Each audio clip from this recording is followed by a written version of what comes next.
ఉత్సాహంగా ఉల్లాసంగా చదువు సాగాలి, గొప్ప గొప్ప ఉద్యోగాలు సాధించాలి. Vignan deemed to be university. ఫిబ్రవరి 15న కొలంబో వేదికగా జరగనున్న భారత్ పాకిస్తాన్ హై వోల్టేజ్ పోరుకు సర్వం సిద్ధమైంది. ఈ మెగా ఫైట్ పై గత కొద్ది రోజులుగా నెలకొన్న సందిగ్ధతకు తెరదించుతూ ఐసీసీ గట్టి హెచ్చరికలతో పాకిస్తాన్ క్రికెట్ బోర్డు ఎటకేలకు మెడలుంచింది. తాము పెట్టిన నిబంధనలను ఐసీసీ తోసిపుచ్చడంతో చేసేదేమీ లేక పాక్ జట్టు బరిలోకి దిగేందుకు గ్రీన్ సిగ్నల్ ఇచ్చింది. ఈ నేపథ్యంలో పాక్ కెప్టెన్ సల్మాన్ అలీ ఆఘా చేసిన వ్యాఖ్యలు క్రీడా వర్గాల్లో సెగలు పుట్టిస్తున్నాయి.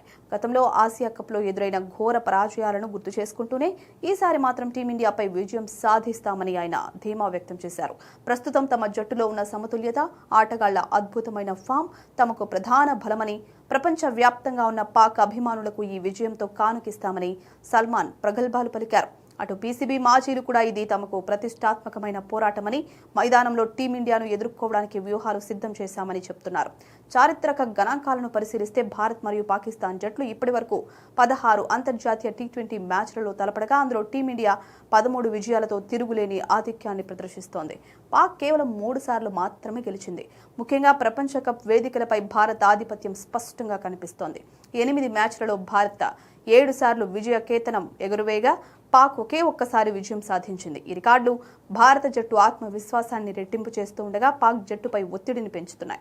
2026 వరల్డ్ కప్ వేటలో ఈ మ్యాచ్ ఇరు జట్లకు అత్యంత కీలకం కానుంది. కొలంబో స్టేడియం అభిమానుల కోలాహలంతో నిండిపోనుండగా సల్మాన్ అఘా చెప్పినట్లుగా పాక్ కొత్త చరిత్ర సృష్టిస్తుందా లేక సూర్యకుమార్ సేన తన రికార్డును పదిలపరుచుకుంటుందా అన్నది సర్వత్రా ఆసక్తి రేకిస్తుంది.